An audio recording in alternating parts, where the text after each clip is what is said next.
Innovation Ohio has taken on this issue of voter rights because nothing is more fundamental in terms of rights to citizens of our state and our country than to freely cast a vote and have that vote be counted fairly.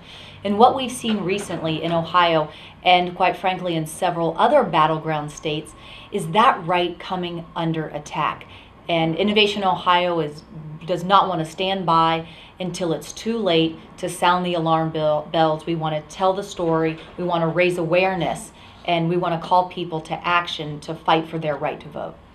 And I would add to that the problem is not just in the state of Ohio, as our report shows, which you can access on our website, www.innovationohio.org, is that this is a systematic effort across virtually all the battleground states, or at least 6 out of the 9 battleground states.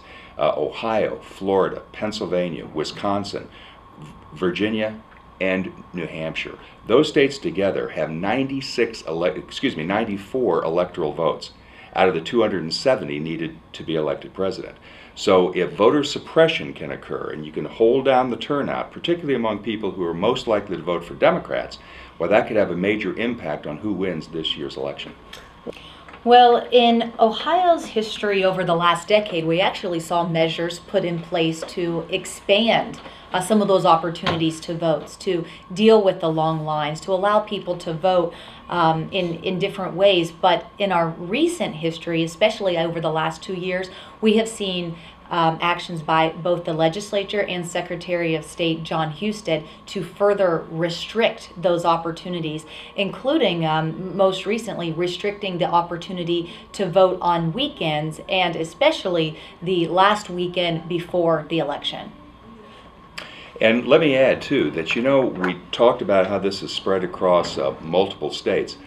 The interesting thing is that the mechanisms for voter suppression vary from state to state. In some places it's the requirement that voters show an ID, a photo ID, before they can vote. Other places, like the state of Ohio, it's cutting back on the number of days of early voting, including the complete elimination of last weekend voting, which in 2008 some 94,000 Ohioans used as the day to cast their ballot.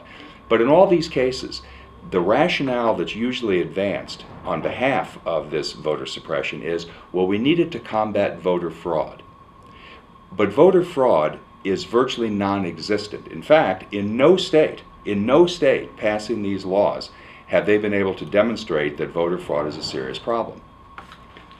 And also, in the report, we look at one of the other reasons that was offered up in Ohio for Secretary of State John Husted to restrict the vote, and that was the counties didn't have the budgets to keep these polling places open. And that's just not the case in Ohio. And talking to members of boards of elections and others, including county commissioners, who made sure the resources were available so that we could keep the polling places open consistently like we have in the past cycles.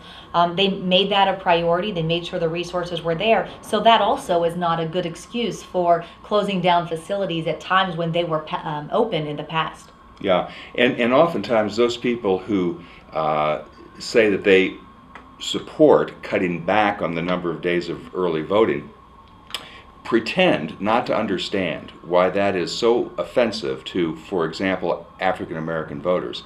But there's a tradition there with African American voters, many of whom wait until that last Sunday before the election after church. They go to the polls. Oftentimes bus transportation is provided to take them there. As I say, 94,000 Ohioans voted on the last weekend in 2008. A significant number of them were African American. There's no reason to strike down this last weekend of voting except to suppress the vote of people who you think are most likely to support your opponent. Janetta King, Dale Butland of Innovation Ohio, thank you. Thank you.